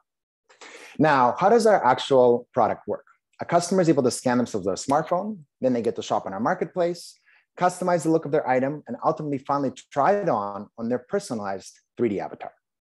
To get started, all they have to do is download our native application, wear some tight-fitting clothing, watch our onboarding video, put in their height, their gender, and then they put their phone on a tabletop, take a few steps back, and then spin around slowly in a 360-degree motion. From that information, we're able to recreate their accurate avatar. The whole process, end to end, including the avatar generation time, takes less than 5 minutes. As it currently stands, we already have a 97% accuracy for our avatar reconstruction. To put this in perspective, this is far more accurate than being measured by a professional tailor. And we've recently just had a technological breakthrough, and we're extremely confident that we'll reach 98.5% accuracy by the end of the year. Once the customer has created their avatar, they're able to go on our marketplace. As it currently stands, we just have our in-house brand on there. You log in. Currently, I'm logged into Tina's account, one of my female co-founders. You scroll through our library, find whatever you like. Very shortly, we're also going to be integrating a customization module that's going to allow you to change little things about the garment, maybe change its length, add some sleeves, etc. As soon as you press the try-on button, our proprietary made-to-fit algorithm actually fits the garment to your unique body proportions and allows you to actually virtually try it on your personalized 3D avatar. Obviously, here you're seeing Tina's avatar. As it currently stands, it has a neutral gray skin tone color. But by the end of September, you can expect that the skin tone is actually going to reflect the skin tone of the customer that scanned themselves. Moreover, right now you're seeing a rendering of the garment. However, in just a couple of weeks' time, you'll actually be able to see a full 3D scene where you'll be able to fully spin around the garment and on your avatar and look at it from any angle. In order to generate such a fairly photorealistic image, what we're doing is we're actually taking every fabric that's part of our library and we ran it through 2 hardware machines. One that actually gets its physics properties. How does it stretch? How does it bend? What's the elasticity of it? And the second one is how does light actually refract from that particular garment, for that particular fabric? Oops. Here is an example of the made-to-fit algorithm actually at work. That dress was made uniquely for Tina to her unique avatar. As you can see, it fits her perfectly. Now, in addition to creating an extremely easy to use workflow for the consumer, we're also creating a very easy workflow for the designer. All the designer has to do is upload their 2D pattern. From there, our algorithm does the rest. Customers are able to shop their styles. Once they find something they like, the made-to-fit algorithm produces a final production-ready pattern that can be sent either to one of their manufacturers or one of our partner manufacturers. All in, this whole process for the end consumer will take just 2 weeks. Now, in addition to the technology being absolutely exciting, what's also exciting is the actual size of the market opportunity. As it currently stands, our current version of the made-to-order production model works for any high-end, bridge, or mid-tier brands. Any brand that starts at about $80 US or above. What that means is that the SAM, not the TAM, but the SAM in just the regions below is $276.5 billion and is bound to grow to $522 billion by the year 2030. Now, we have a very simple business model. We're simply going to charge the brands a 10% commission fee for allowing them to sell in our marketplace and get to use our wonderful technology. Now, when you look at the competitive landscape, what's most interesting as a major fashion corporate VC told us the other day is not just the individual components of our technologies, but how they fit together and how they create an end-to-end solution. It's the synergy of these components that can actually empower any brand to seamlessly transition to a scalable, and the keyword is scalable, made-to-order production model. None of this would be possible without my amazing team. From the founders, I bring the business expertise. Advait is our technological whiz, being a published researcher in the fields of computer vision and distributed systems. And Tina is our fashionista, having spent over 10 years working for different various fashion brands.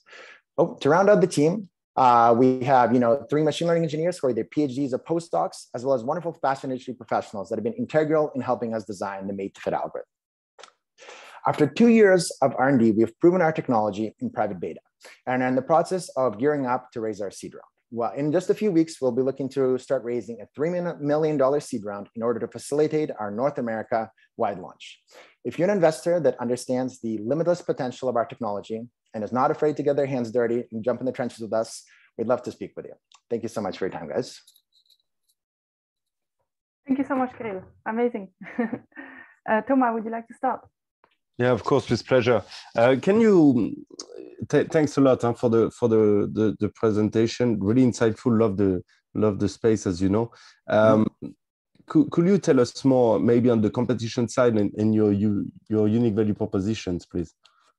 Absolutely. So there's sort of 3 main components to our technology. There's the avatar scanning with the phone, there's the virtual try-on, and then there's what we're calling our made-to-fit algorithm.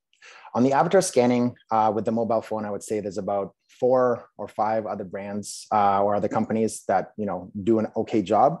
I would say our technology is already on par with all of them. Sorry, better or on par with all of them. There's 2 other companies that kind of have similar in accuracy rate to us, but we're definitely on par with them. And with this new technological improvement, we'll be able to actually have that additional edge over them. When it comes to the virtual try-on, there's a few players out there, but well, okay. When I say virtual try-on, I mean actually having a garment go on an actual avatar body of somebody, trying to use sort of like realistic physics properties, not just kind of like, creating an image of how something looks on it. In our opinion, there's only sort of like 2 or 3 other companies out there that are doing that really, really well. What's unique about us versus them is that we figured out a way to do this in real time rather than with pre-rendered garments. So that makes that component of what we're doing extremely unique as well. Last but not least is the made-to-fit algorithm. And that's the part that's most unique to what we're doing. And it is, we've done a patent search. We have not filed for a patent, but we've done a patent search and we know that component is patentable. What's really unique about the made-to-fit algorithm, unlike the traditional custom-fit algorithms, is that it actually allows us to go to a marketplace rather than just be a brand. Custom fit clothing brands exist, but in order for them to create these algorithms that change the pattern, it's a very labor-intensive process that is usually about between 6 and 12 hours per style. And those formulas do not translate very well from style to style. And honestly, there's a lot of breakdown in how those formulas work, which is why a lot of the time when you're getting something bespoke, you still have to come in for refittings. What's unique about our algorithm is that it works in a completely unique and different way. And it allows, if a brand was to come to us, instantaneously, we could change all of their styles into custom fit options. And any of their styles could immediately be custom fit to people's unique bodies. Okay, great. And when it comes to the other startup that pitched it today, how do you differentiate yourself?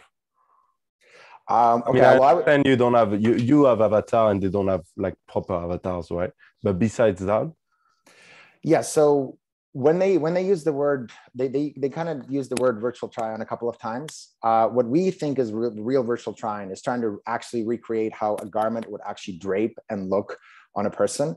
So this is kind of like the key that we do. In order for you to be able to actually realistically show how the drape happens, you need to be able to get the physics properties of the fabric. Otherwise, you are just estimating and it's never going to look realistic. So that's something that we do. We actually take the physical fabrics and we use hardware to obtain these data points to see how a particular fabric will interact in the real life. And then we can simulate it in the virtual world. And so that's like the really, really big differentiation point. And in their case, what basically happens is they pull an avatar that is similar body shape to you in some ways, but it's not actually directly your body shape. They're using 3 parameters there to look through their database and pull in an avatar. And then from there, what they do is they'll take the sizes, the smalls, mediums, and larges, and they'll kind of like put them on. But if you look at it, that's a 2D virtual try-on. They're using images that are 2D images of the garments, I mean, I guess I could be wrong, but from what I saw today is that they use 2D images to be able to just place that kind of on the avatar. What we're doing is we're actually doing 3D fitting. We have a 3D object for the garment, we put it on a 3D avatar, and we simulate the drape the way it would in real life. That's really clear. Thank you. Thank you. Emily, would you like to give your feedback? Sorry. Yes, I would like to give my feedback. Yeah, I thought it was great, really interesting pitch. I particularly like the custom made part of it. I mean, what do you think the demand really is out there for custom made outfits, etc.? Is there enough demand to kind of satisfy the larger cost associated with it? Yeah, thank you for asking this great question. So there's a few layers to that question. So first and foremost, we believe it's a misconception that custom fit clothing has to be expensive. What we've actually discovered is any garment that's currently retailing at about $80 or above. So let's say like a cami or something that it's retailing at $80 or above, we can actually compete on price, quality, make it custom, and still deliver it to the customer in about 2 weeks. The reason why we're able to do this is that even though our cost of unit production is higher, we're able to find so many other efficiencies in the supply chain. So right now, brands are suffering from the 40% returns, 40% overproduction and about 50% returns. Those two variables make up about 30 to 40% of the revenue top line.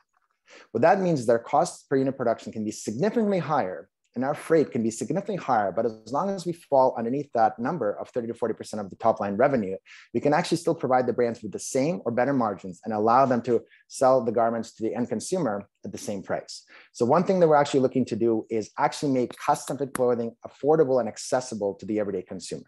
It doesn't quite work for any garments kind of priced below that $80 point at this point, but obviously as more manufacturers are willing to tool their manufacturing lines to the way that we're going to be empowering them to do, that number is also going to be able to come down and actually be able to even empower more brands to be able to pursue this kind of business model. And how does the manufacturing work? It's not 3D printed or 3D weaved or anything like that. Yeah, so when you think of the sort of the manufacturing line, and you think of the mass production process, think of sort of like sampling. So when they're doing samplings, they're creating the one-offs. What we've created is we've created almost like an Uber Eats like dashboard that will send the orders through to the manufacturer, and then they'll get the full tech pack for each item. And then from there, they'll be creating these samples just the way they would be creating normal samples, and then be able to ship them off to the end consumer. Yeah, it sounds.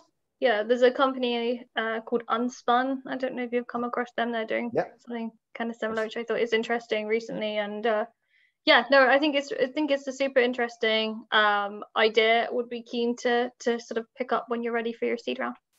Absolutely, that's great, Emily. Thank you. Thank you so much, Zinga.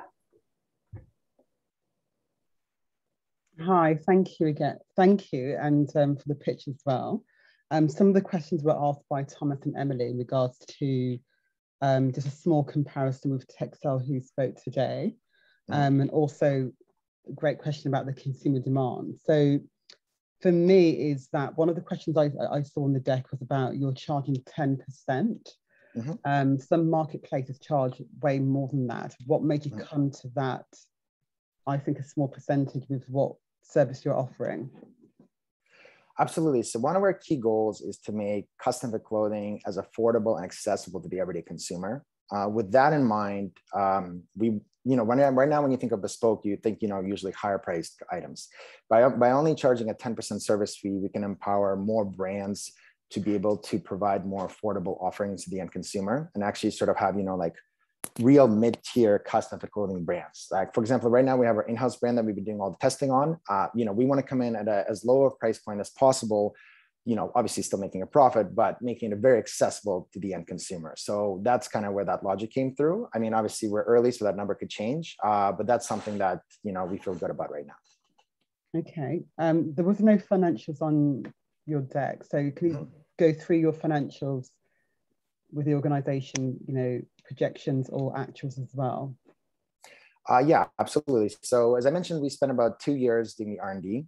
We've just completed that, and we are very confident about putting the product out to the market. So far, we've produced a lot of garments, but we haven't been charging for them. Starting September 1st is when we'll actually be launching the marketplace from a charging point of view.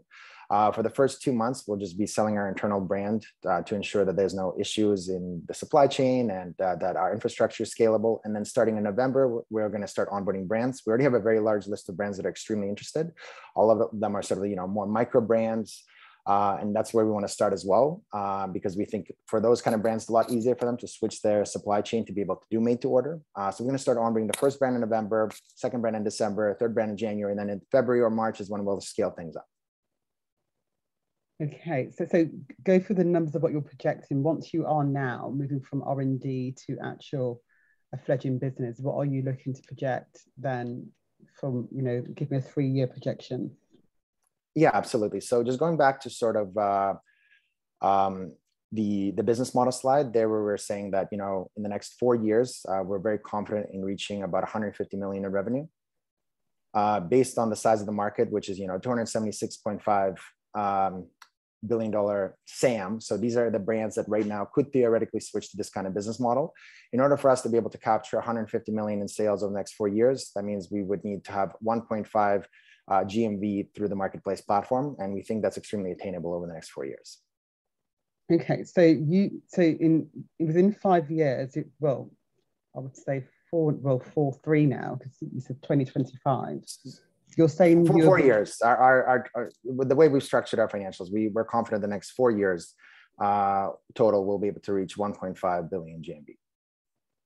Right. Okay. Can you break that down? How are you coming up to those ambitious figures in that time?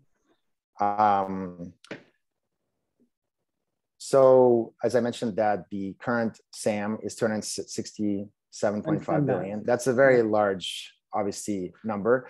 We're providing a technology that has really massively improves the end consumer experience. We're taking it from, people not having any confidence in their online purchases to have people having a very, very, very high confidence in their online purchases. We're also making it more fun. Whereas obviously early stage, whenever you're building, projections and financials at early stage, there's a lot of assumptions and so forth. We've looked at a number of other marketplace platforms that have moved very quickly. We've also looked at a number of other non-fashion businesses that have grown sort of like marketplaces, and we felt that those numbers are reflective of what a fast-growing company would be able to reach. Right. Okay. I don't think you haven't answered the question, but just quickly, Emily mentioned a competitor, a potential one, Unspun. What are they turning over? So they're fairly new as well. They've also just started selling. They're only selling jeans, and they're not building a marketplace. They're just a brand. Okay. So with whoever your competitors are out there now, what are they turning over for you to say that you're going to reach your goal? Again, these are very ambitious figures. I'm trying to understand where you get these projections from to achieve that goal. Okay. Where you are now. I feel like I've tried to answer your question to the best of my ability. I mean, if you look at any successful marketplaces, whether that be, Etsy, Airbnb, a number of different other marketplaces. Yeah, if you look at their projection, if you look at these projections, these are far below the projection that they reached. Every single one of those marketplaces provides something new, unique to the market, and they had a very high growth. We're providing something very new, unique to the market, and the numbers that we're providing are lower than any of those marketplaces. I understand that, but it's still not clear how you get into that. I can say the same thing and say, okay, there's Etsy. Are you asking for our go-to-market strategy? Yeah. So how are you coming up to turning that revenue? Okay. So our go-to-market strategy on the brand side, as I mentioned, is to start onboarding some emerging designers and micro brands. Those brands are readily available and ready to be able to switch to a made-to-order production model. So that's going to be how many of those brands will there be? How many of those brands will there? I guess I don't have an exact number for you, but we've already have about 20 brands that have expressed interest, and that's just from initial conversations without us even having started to push for the conversation that we're having with the brands. And as I mentioned, there's a very large number of brands that are capable of taking on this kind of business model. 267.5 billion are capable of taking this on. And this is a better if they're able to reach the same or better margins for themselves and provide a better experience for the consumer, we don't see why a huge number of those would not be willing to switch over to this kind of business model. Thanks for your time. Okay, thank you. Thank you. So this was our final pitch for tonight. I would like to thank you all for presenting your startups, and you did a really amazing job. And so this event is, I think, a great opportunity to network. So I encourage you to connect with each other on LinkedIn, continue the discussion there. I will be also sharing the contact details to all the attendees and the pitch decks. So thank you also to the board members for their feedback and questions and their time. I wanted to ask Thomas, before you leave, if you want to say a few more concluding thoughts. Of course, with pleasure. With pleasure. Thanks a lot for the invitation. It's not my first startup club event, but always nice to participate and see some startups that I know, entrepreneurs, or even some peers that are acting like judge as me today. And congratulations to all of the startups. We will definitely keep in touch on LinkedIn or by email. And if you have any questions or need any support, please feel free to reach out to me. Thank you so much. It was really great to have you. Hopefully see you soon again on my pitch nights. Thank you. Thank you. Nzinga, would you like to say some few last notes? Yeah, thank you to all those that pitched. I understand sometimes it can be very nerve-wracking, so congratulations on doing that. And yeah, feel free to reach out to me on LinkedIn. I've given it into the chat. Otherwise, you can go through Mathilde to get that from me as well. And yeah, very exciting. All the best. Thank you, Nzinga. It was great to have you on my pitch night. Emily, would you like to say some few last words? Sure. Thanks so much, everyone. Lovely to meet you. I'm sure I will be coming across you all again very soon. You can find me in the usual channels, but if anybody would like any additional advice, I often do office hours for startups who are looking for extra help with writing pitch decks, putting together pitch presentations, etc. So just let me know. Thanks a lot. Have a great evening. Thank you so much, Emily. It was great having you here. So yeah, so this is the end of our event. The recording will be available on YouTube in a few days. So you can share it or view it again, or it will be there. So I invite you to look at it. But I will be sharing the link, of course. And yeah, so that's it. Thank you all, and see you soon again. And yeah, take care. Have a good evening. Thank you. Bye. Thank you. Have a good one. Bye. Cheers.